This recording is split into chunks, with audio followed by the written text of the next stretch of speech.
देखते हैं क्या असर होगा इस टैरिफ का।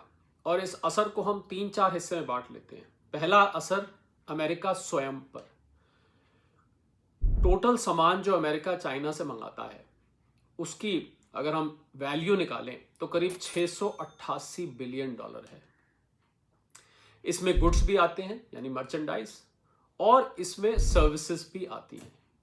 केवल मर्चेंडाइज हम देखें तो वो ही आधे ट्रिलियन डॉलर से भी ज्यादा यानी कि 500 बिलियन डॉलर से भी ज्यादा का सामान अमेरिका चाइना से मंगाता है। कुछ सामान अमेरिका भी चाइना भेजता है, और उसकी अगर हम टोटल करें तो मात्र 142 बिलियन डॉलर है, जो कि बहुत छोटा लगता है उसके सामने जो सामान अमेरिका चाइना से मंगाता है। अब 100% टैरिफ लगने का मतलब है कि करीब करीब ये कह देना कि हमारे यहां सामान मत भेजो, जिसको हम अंग्रेजी में ट्रेड एम्बार्गो कहते हैं। 100% का मतलब तो ये है कि चाइना से आने वाला सामान अमेरिका में आम आदमी की पहुंच से बाहर हो जाएगा। कौन से मुख्य आइटम है, वैसे तो बहुत लंबी लिस्ट है उस सामान की जो चाइना से अमेरिका जाता है, पर इसमें फर्नीचर ले लीजिए, इलेक्ट्रॉनिक ले लीजिए, और इसके अलावा अप्लायंसेस ले लीजिए। कितना सारा सामान चाइना अमेरिका भेजता है। कंज्यूमर गुड्स बहुत सारे हैं, और चाइनीज जनता बहुत हद तक निर्भर करती है एक्सपोर्ट के मामले में, और अमेरिकी जनता निर्भर करती है इंपोर्ट के मामले में।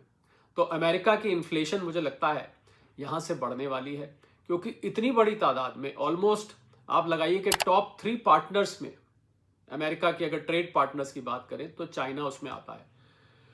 मेक्सिको है, कनाडा है, उसके बाद चाइना है।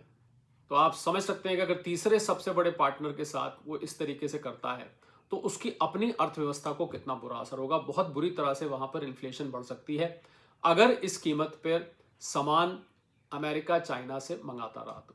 अब देखते हैं चाइना पे क्या असर होगा। चाइना के बहुत सारे ऐसे रीजन्स हैं, बहुत सारे ऐसे इलाके हैं जहां पर केवल और केवल अमेरिका के लिए सामान बनता है। वहां पर लाखों आदमी काम करते हैं। उनकी नौकरी, उन कंपनीज का सर्वाइवल, उन रीजन्स का सर्वाइवल खतरे में पड़ जाएगा।